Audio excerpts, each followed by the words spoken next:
is the Vintage RPG Podcast, your source for the best in classic and contemporary RPGs. With your hosts, Hambone and Stu.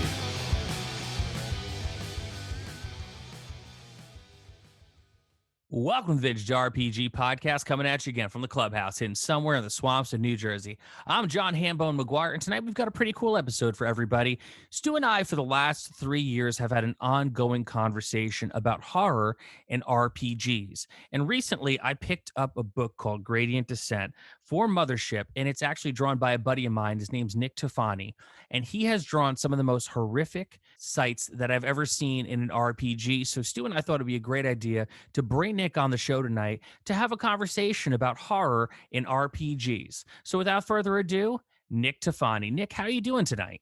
Oh, I'm doing great, John. Thank you for having me, you and Stu. This is quite the honor. And also, thank you for that introduction. Wow. Yeah, it takes a second to get to the dark place to get the pitch out there, but once it's in, it's in. And we're just psyched to have you. We have known you now for a little while. I met you at PAX. I guess now it's 2 years ago, because what is time anymore? Yeah, it feels like a year ago, but it's been 2 years. And yet also it feels like a decade, even though it's only been 2 years. Yeah, you know, you always hear those stories about the halcyon days and people in their lost years. Well, we actually lost a full year. So here we are, finally got you on the show, and we're going to talk about Gradient Descent for Mothership. Holy crap. It's some of the scariest shit I've ever seen in an RPG. Well, I take that as high praise considering how much you focus on RPGs in general. It's honestly far and away the coolest thing I've ever worked on. I guess it does go without saying because nobody really knows what I do. But yeah, I've always loved horror, and getting asked by the Mothership guys to do that book was wild to me. I remember Sean, he messaged me on Twitter, and I thought it was just some guy grifting me, trying to like rip me off. So, I don't know who this name, Sean McCoy, it sounds familiar. I feel like I know who this is, but no, it's probably just some grifter just trying to give me $10 to do like his album cover for his SoundCloud mixtape, whatever, because I get those a lot. And then it clicked in my brain a week later. I was just like, oh my God, he's the guy who did Two Rooms and a Boom. He's the Tuesday Night guy, which is like a game I was obsessed with for a long time because I love board games. I had a very big, I would call it a phase, but I still really like board games. But so do we. Yeah, oh, good. I would hope so. But yeah, it was just like Mothership, I wasn't even really familiar with. I had heard about it, but then getting asked to do it and getting to do all that work for it and just like how cool that module is was rad. And he was just such a great guy to work with, honestly. So honestly, like, what's wrong with you that you could channel such horrific stuff onto the page like that? Like, well, this is an RPG podcast and not like a psychological trauma podcast. So I guess I won't get into it too much, but I don't know. I've always kind of found that really mundane things are the most terrifying if you really look at them through a certain lens. I've always loved horror. Like, I've always been really big into it, anthology horror especially. So that's why I love a lot of horror RPG stuff. I'm a really big fan of the game Dread. I don't know if you're familiar with that. Yeah.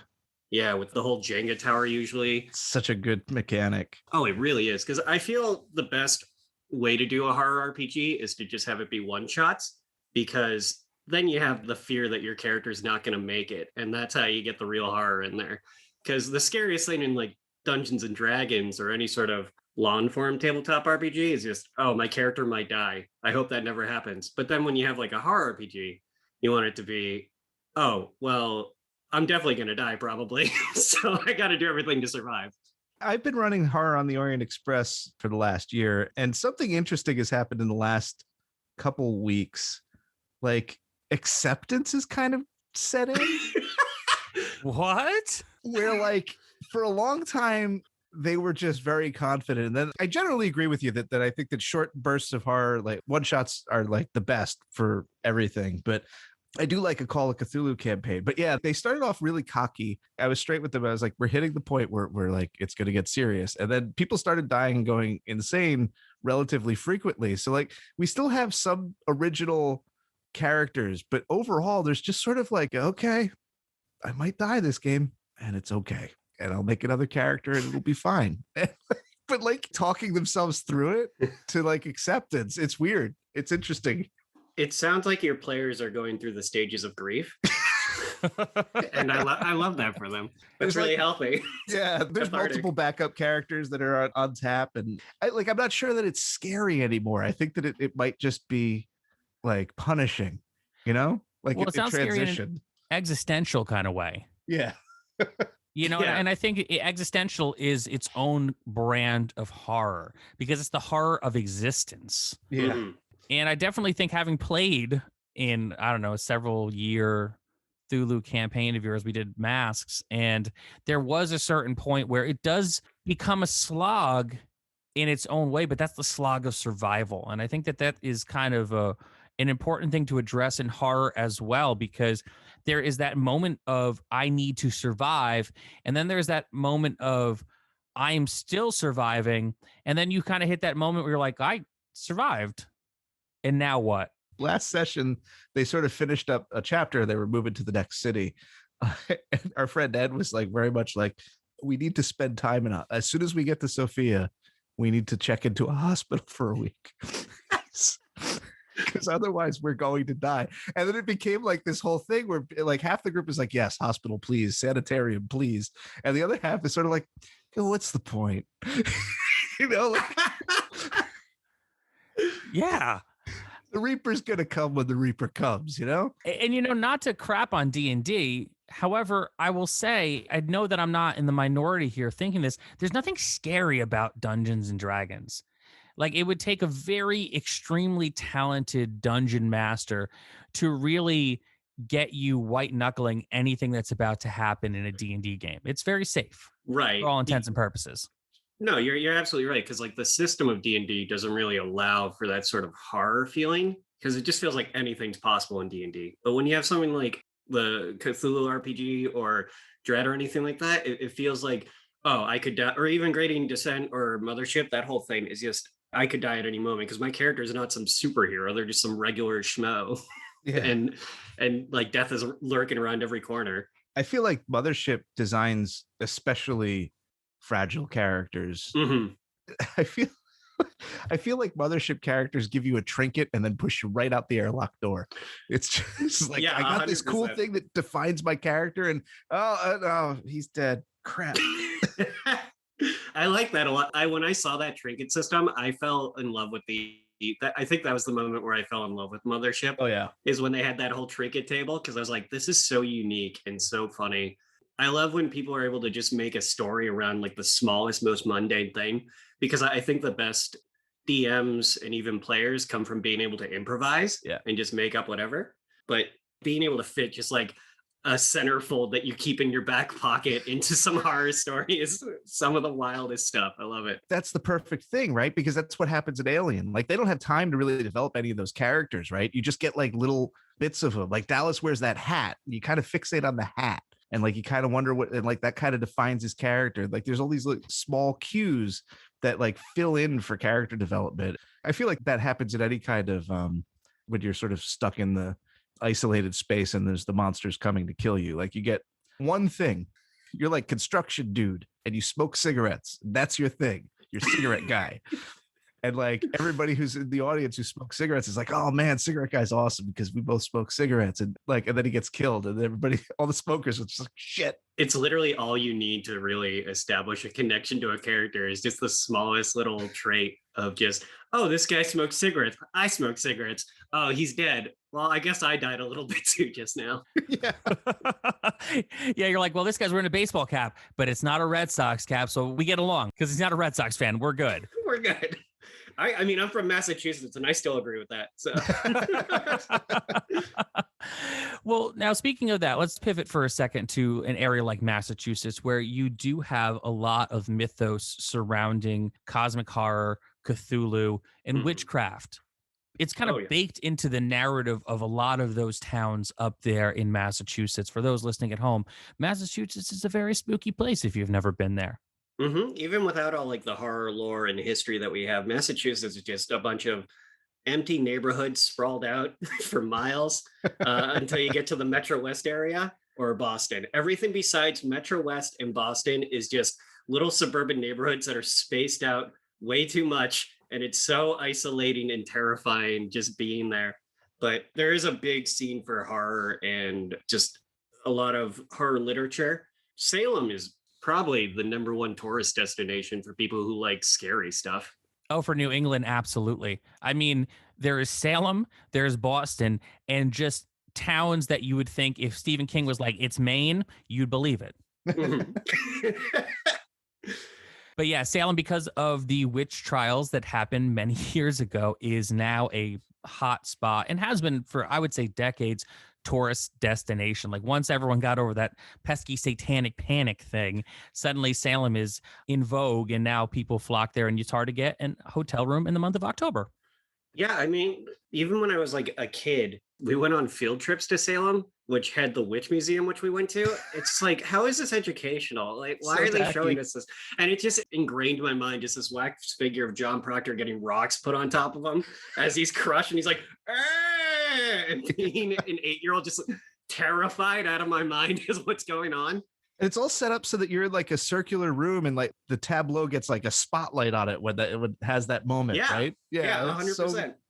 So tacky. It's so tacky. My wife is like, whenever Salem comes up, she's just like, why are the New Agers trying to like reclaim Salem? Like, why are they doing that? Like, she just can't. And I kind of agree with her. I'm just like, oh God. No, it's so cheesy and bad in a lot of ways, but it's got some charm to it. Who is it? Even like Edward Gorey, he had a house out of Massachusetts, and he's kind of known as like a bit of a horror-ish artist, illustrator. Not like slasher or cosmic horror, but just like a chill guy who loved cats that drew children getting killed in various ways. As like a literature book. The first book I read to my son. Oh, that's really beautiful. Aw. The ABCs. Yeah. Gashly Crumb Tinies. Yeah. I love it. Oh, it's so good. And now he's just really into Ewoks. So, I mean, yeah, well, there's a natural trajectory there. All paths lead back to small, carnivorous, furry creatures, I guess. I don't know. Is it fair to say that Scary Stories to Tell in the Dark scared the crap out of you as a kid? So, Scary Stories to Tell in the Dark, huge influence, if that's not obvious, if you ever see my work. That's why I brought it up. Yeah. Stephen Gammell, incredible. Always been a hero of mine. The book itself, it's weird. A lot of the illustrations when I was a kid didn't really scare me, but they fascinated me. The one that did stand out to me as being horrific was Harold. If you recall that one, it's the story about a scarecrow that these two guys make of their boss who they hate, and they abuse it and treat it like crap. And then it comes to life. And then spoilers at the end, it takes off one of their skin. Like it just takes a guy's skin off and like holds it up in the sun. And it's in a children's book, a book made for children. It's supposed to be just a book of short horror stories and some songs and whatever. And then they just have this one story where a guy's skin gets torn off of his body by a living scarecrow. But the drawing of Harold is just horrific. I hate that thing so much. Everything's sort of covered in like fleshy cobwebs. It's awful. Everything's, ugh. It's this distinct style where everything looks like it's wet. And just it's so nasty. It's so it makes me uncomfortable, but that's why I love it. Yeah. Another book like that, I don't remember the artist's name, but they had In a Dark Room. Oh yeah. Which was like a book that had always had the label on it. It's like second grade reading level book. And there's this one story in there that a lot of people know where it's the girl with the green scarf or the green ribbon, and she'll never take it off. And then on her wedding day, her husband's like, oh, how about we take this thing off? And then, or no, like after their wedding day, she gets really sick and he's like, how about we take this ribbon off so you can breathe a little bit? And then her head just rolls off. Completely unexplained. Dude, and like for some reason, that wasn't deeply traumatizing to me. I own that book. It's on my son's shelf right now. You're really just giving him the best of children's books, huh? Yeah, he's going to grow up to like comedy. Yeah, 100%. Yeah, that's another thing with horror I've noticed is as someone who prefers DMing games instead of playing them because I have a very short attention span and like to be 100 different people at once, is that with a lot of horror role-playing games, people always want to cut the tension with comedy. So people will always be cracking jokes. So you'll know you're doing a decent job at like a horror role play if people are making little snarks here and there, comedy, because that's how they diffuse the tension. But you don't want too much comedy because then it's just going to become improv hour or whatever you want to call it. Yeah, I feel like my Call of Cthulhu game has like a really good rhythm. Like they get into a mood where they're comfortable and they start joking, and then like that's when I'm just like, okay, something awful is going to happen. And then like all of it drops away and you can feel the tension. And we're playing over, Discord now. So like it's not even like we're in the same room, but I've managed to like make their skin crawl in ways that are super satisfying. I love that. Oh man, you'll have to tell me some of those because I would love to hear more about like what kind of horror you're putting into the game, because there's all different types of horror. We were talking about cosmic horror and existential horror. I'm a big fan of body horror personally. There's quite a bit of that in Horror on the Orient Express. The whole idea of it is that a skin cult. So like there's lots of skin coming off, skin getting a mind of its own and doing things. As they get these artifacts, like their own bodies sort of turn against them. There's a lot of unsettling stuff on top of just the whole like dying part. Oh yeah, I think horrible stuff happening in your body is somehow way more terrifying than dying, because at that point you just want to die. And like it doesn't even have a mechanical impact. It's just like every once in a while I mentioned that somebody's like arm hurts inexplicably, or like one guy kept getting shot in the same arm. It's just like the scariest thing is just your imagination, and you're like, what does it mean though? And your players are always going to come up with something way more terrifying than you do. Yeah. Well, yeah, in a world where WebMD exists and everything is cancer, like, oh man, I have like this weird like tingle in my leg because you like sat awkwardly on the couch in the position that they told you not to sit in growing up. And your leg falls asleep. It's like, I don't know, what does it say? And then you go on MD and you're like, oh no, it's so much worse than I could have imagined it was. And that's a lot of ways the same thing that happens in these horror games, I feel, because your brain is always going to, once given the cue, do so much worse to your own body and whatever happened to your character's body, then someone's going to say that's going to happen, because dying is the easy part. Dying's a get out of jail free card. Yeah, it really is. That's the release. That's why so many people are afraid of the dark, because you don't know what's going on in there. You're just like, anything could be in there. It could be nothing. It could be a new car. It could be a guy with a knife. I don't know. A new car. Yeah, hey, new cars can be scary. That's true. I mean, the insurance rates alone. Yeah. Hate that guy. Car with teeth? No, thank you. See, that's horrific to me in its own way. Carrie gets teeth. Oh, God. Oh, my goodness. So let's talk a little bit about Gradient Descent, because I am so pleased as punch with it from cover to cover.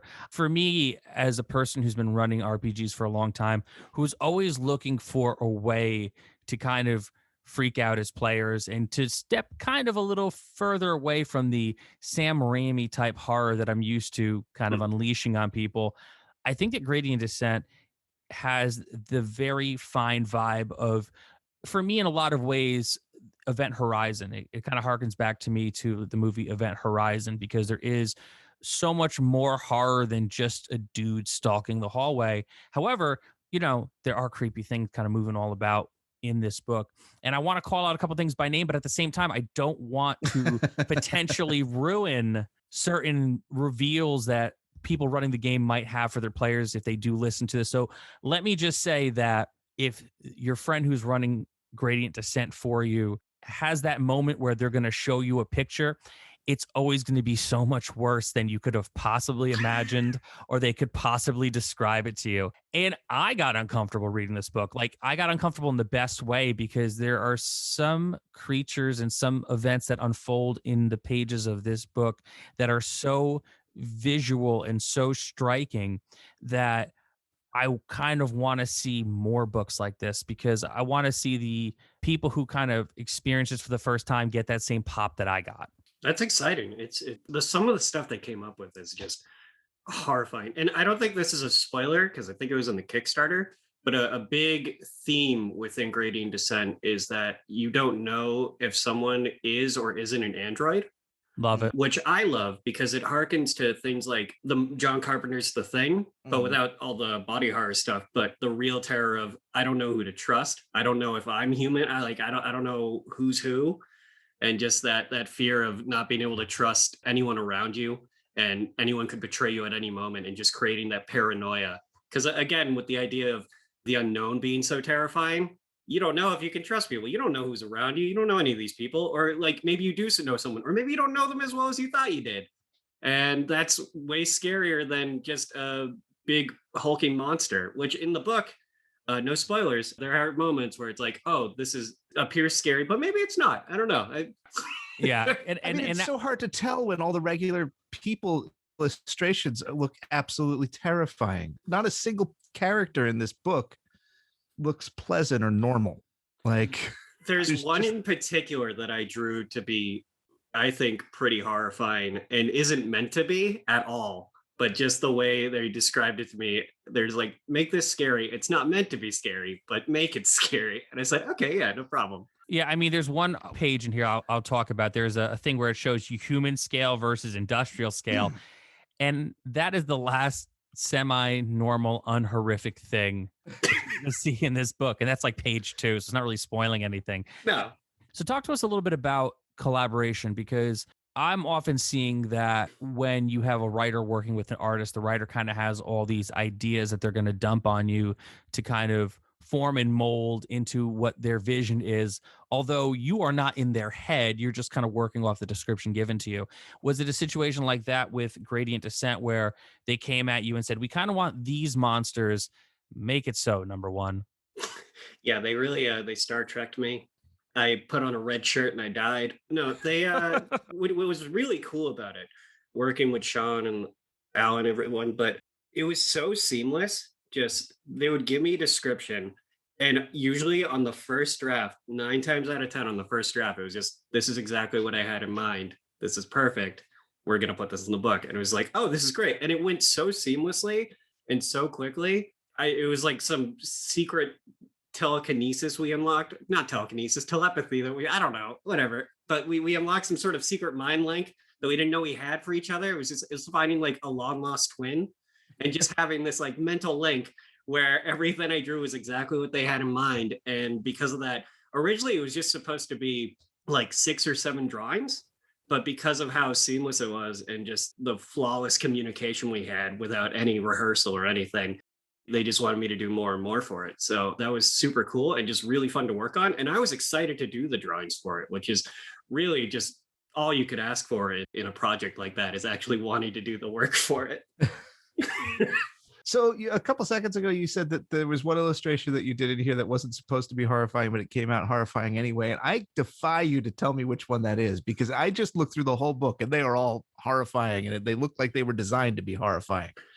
Well, if I tell you, it might be mild spoilers for the story, but I could tell you. Maybe it won't spoil it. Maybe it'll pique interest and make people be like, well, now I got to read this. Now I got to see what the deal is with this thing. But the Minotaur, which when I say Minotaur, people are just going to immediately think of the Bull Man that lives in Maze. The Minotaur in this book does not look like that. See, that's the one where I was like, I want to say the name, but I don't want to spoil it for anyone. But at the same time, there is no fudging way that you did not intend that to be horrific, because that was one of my favorite drawings from the entire book. And I'm looking at it and I'm like, yeah, I would be shitting my pants if that was coming at me sideways in the game. Forget about it. That's it. Game over, man. Game over. I was really happy with how that one came out. That's one of my favorites in the book, honestly. But that was actually one of the first ones I did too. It was kind of like a test run. He's just like, hey, can you draw this thing? He gave me some descriptors for it, and first try nailed it. And it was just, all right, I'm really excited to be working with these guys. And then the Kickstarter launched. It was that and like 2 other drawings. I think it's the scavengers in one of them. And then the other one is an android sitting with like a backdrop behind it. A lot of the heavy inspiration for the book that they wanted me to use was from Blame, which is this manga which has like all these really wide open spaces. It just feels very isolated, and you just see these tiny people with these huge backdrops and just a lot of machinery, and it's very eerie. But I threw my own sort of flair of dead eyes and body horror in there, and just little monstrosities that I could. And the occasional spider, because I'm terrified of fake spiders. I don't know what it is. Real spiders I'm cannot handle fake spiders for the life of me. I think I was like beat up by a roaming game of creepy crawlers or something when I was a kid. Yeah, I'll do it. I can see that. Yeah. You definitely do dead eyes real well too. I think that my favorite illustration actually is the first diver, Arcady. Oh yeah. Just staring right at me, burning holes in my head. Yeah, that one was fun. That and the one next to it, which I won't spoil, Yeah. I really like because I actually based those two off of a couple that I know in real life. Oh, jeez. Two really close friends of mine. I'm like, hey, can I get some like reference photos? I'm just gonna put you guys in a book. Like, oh, what's the book? Like, just a casual thing. Don't worry about it. And then they saw it and they're like, the first one looks like the guy. And he's like, oh, this is cool. And then the other one, it's like, I'm not gonna put any hair on this. And somehow that made her terrifying. Oh my gosh. Yeah, that's a hell of a Christmas card, man. Hambo, did you get the patch? I didn't get the patch. Oh, the patch is like the best thing. Oh, the patch is so cool. Well, you know what? I got mine later because I didn't get it on the Kickstarter. And then I kept trying to buy it and it kept selling out everywhere. So I finally got it. And it came with like an M for like a Mothership sticker, which was cool, but the patch would have been awesome. And that totally would have gone on my battle vest. They might still have it in the store. If they do, it's worth picking up. For those who don't know, it's a patch that says Cloud Bank Synthetic Production Facility Verified Human. Amazing. Love it. And amazing. It's like, I wish I had a battle vest to put it on. You're never too old for it, Stu. I don't know if I could. Maybe with this beard now I could pull it off. You could definitely pull it off with the beard. I'm 42 years old, and my lovely girlfriend is sewing my patches onto my battle vest as we speak. So it's never too late to get into RPGs or have a battle vest as an adult. Never too late. Words to live by. Never too late to get a battle vest. Because you never know when you're going to fall into a horror movie and get offed. Yeah. And then everybody in the audience is going to be like, who has a battle vest is going to be like, oh man, I had a battle vest. I feel for that guy. Exactly. How else will you relate to me in the horror movie? I already think I'm the protagonist of reality, so I need a battle vest. I mean, you know what? The battle vest is the best for a horror movie. You got 2 extra pockets on the inside that are deep. And in case you like find a hammer or a screwdriver or like a quarter stick of dynamite, you've got a place to store it that will inhibit you when you try to run away because you're probably wearing tight jeans with a battle vest. I mean, I don't make the rules, bro. But... If you pick up a half a stick of dynamite in a horror movie, like just leave that where something terrible is going to happen to you with that. Listen, I'm not saying I thought it through. I'm just saying that you have deeper pockets on the inside to carry them. And that's a terrible idea. If we're ever stuck in a horror movie together, I got to keep my distance from you. Hambone is the third to last guy who dies because he picks up the dynamite and he's like, gonna go out in a blaze of glory. But then everyone's like, oh, that didn't do anything. It was cool, but it didn't do anything. The monster's still alive. When Hambone goes too, that's when the audience knows it's really serious because they really liked him and we're hoping for him to pull through. Yeah, he was the comedic relief. He was the charming character. And now that he's dead, like, oh no, this movie's serious now. If they killed Hambone, anyone can go. Oh no, nobody's safe. Hambone just sticking his head out the window. Oh, yeah. Oh, it's so hot in this car. You guys keep smashing farts in this back seat. I got to roll down the window and stick my head out and get some air. Done. One of the many solar panels in New Jersey decapitates you. Oh, that's how it would go. It would be ecologically friendly too. Yeah, your head is probably fully decomposable, so that's good. Yeah, thinking of the environment. The director would be like, yeah, that was my message because I am a conservationist. I believe in, equality for the planet and really recycling. So that was my homage to my local recycling place, was showing you that even bodies can decompose. All the deaths were green friendly. They were. Zero carbon emissions from any death in the movie. Yeah. And I mean, with that quarter stick of dynamite, nothing is going to be there to decompose. So leave no trace, Yeah. I'm glad that, if I die in this movie, I do leave a smaller carbon footprint when I become Stardust again. I mean, that's all any of us can really hope for. And,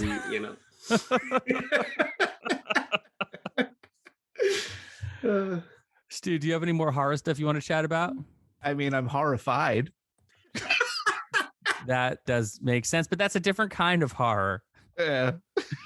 So, Nick, you do have other kinds of art floating around. And one of the things that you've done recently was you've done a Major Cat Arcana tarot deck. And you just launched that on Kickstarter. Why don't you tell our listeners a little bit about that? So the Major Cat Arcana is a lot less horror-centric. It's more that I've been in isolation due to quarantine, as I'm sure most people have. The only company I have is a very large cat.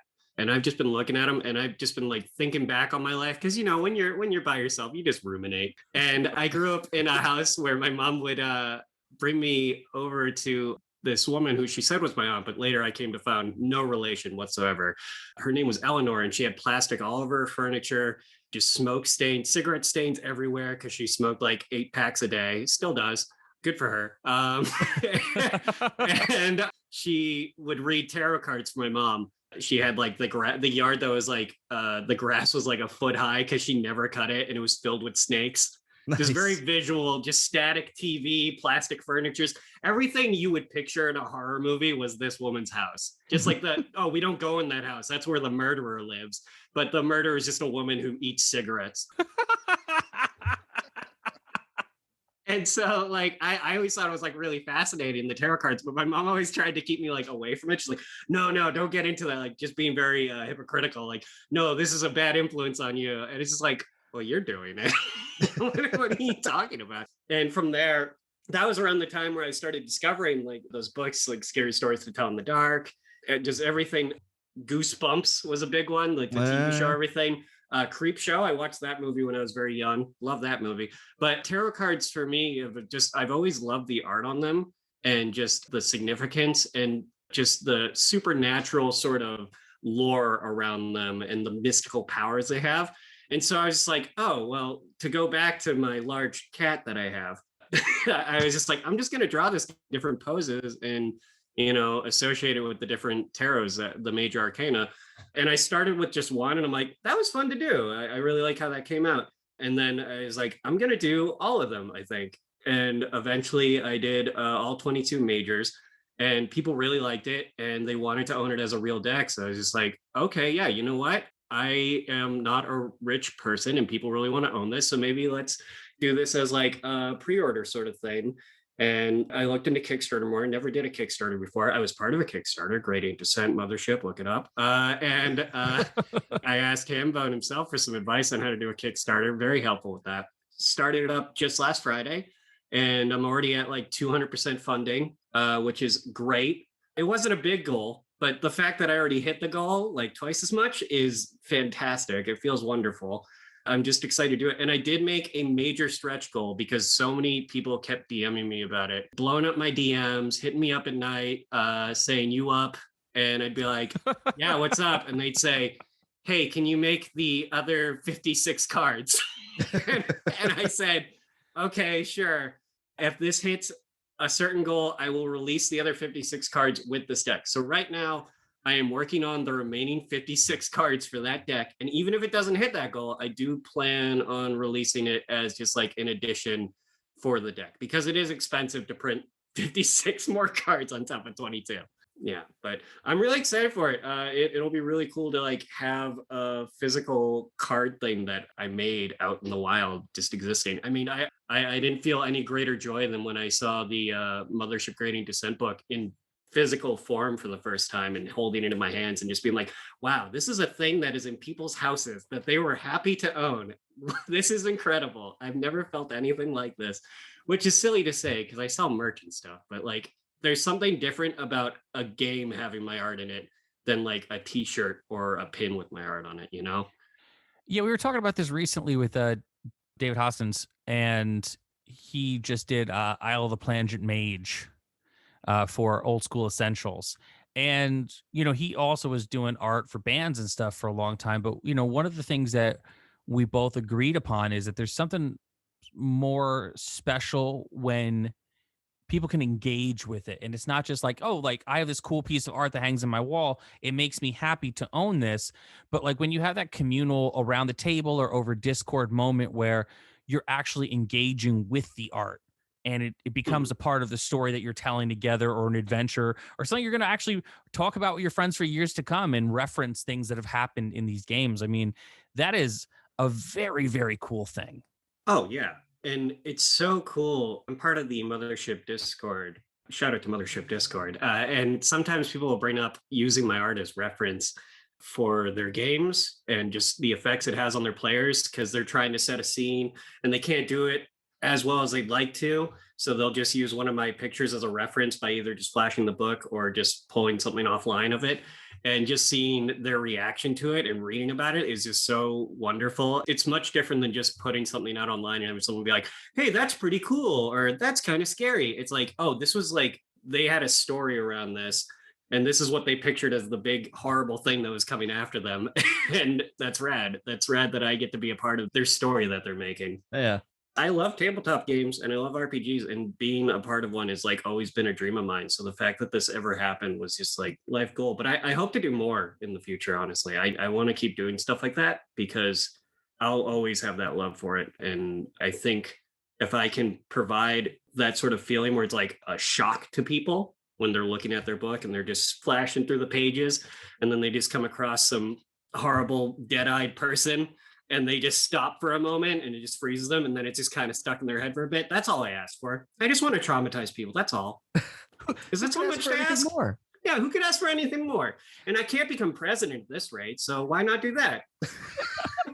Well, buddy, you are off to a great start. It's been an absolute pleasure chatting with you on the show tonight. Why don't you tell our listeners where they could find your stuff on social media and about your website? Yeah, so you can find me at nickeldoodle.com. That's NICKELDOODLE.com, or at nickeldoodle on Twitter, or on Instagram, it is at nickeldoodler, which has an R at the end. I tried to get the name Nickel Doodle from a woman who has it. She just posts pictures of baked goods every 3 months, but she won't respond to me. So, you know. Maybe she looked up your art and she's scared. Yeah, she's like, I don't want my name associated with this brand. So you can find me on there. And I do primarily horror art. Every now and then I'll just draw a cute thing if I need to decompartmentalize. But for the most part, it's horror art because, you know, I'm scared of everything, so why not make everyone else scared of everything too? Here, here, man. And your Kickstarter for the Major Cat Arcana is going on to when? That is up for 26 more days. I do not know math, but 26 more days from now. Well, when this episode airs, you will definitely still have an opportunity to check out Nick's Major Cat Arcana on Kickstarter. I think it'll be 19 days by then. There you go. See, Stu's good at math. I could have literally pulled up a reference and checked the exact date that it's meant to end, but instead I just decided to throw an arbitrary number out there. And then when people look this up, if they decide to after listening to this episode, they're gonna be like, that Nick guy's a big liar. Yeah. This is way less than 26 days. Listen, if you listen to this episode in June, you missed the boat. Yeah. So just go check it out before June. That's the key. Well, very cool, Nick. It was amazing to have you on the show tonight. Thank you for coming on and talking to us about horror and RPGs.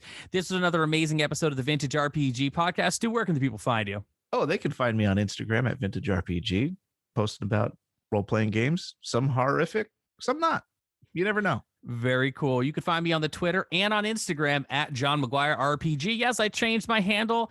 I don't post that much, but sometimes I'll leave the house and I'll put up a picture or two. So definitely check me out on the Twitter and on Instagram at John McGuire RPG. If you like the podcast, don't forget to rate, review, and subscribe. Your reviews really do help other listeners to find us. If you really like the podcast, think about becoming one of our patrons over at patreon.com/vintagerpg. We've got early released episodes. We've got a behind the scenes look at Stu's book, as well as my RPGs 3-2-1 action. And we also have a killer Discord community that we would love for you to be a part of.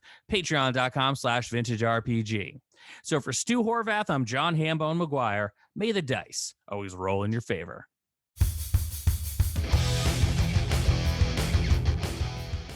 Thanks for listening. Don't forget to like, review, and subscribe to the podcast. Every review helps other listeners to find us. The Vintage RPG Podcast is a ham-fisted production. Music by Dega West. Art by Schaefer Brown. If you like the podcast, you should also consider becoming a patron at patreon.com.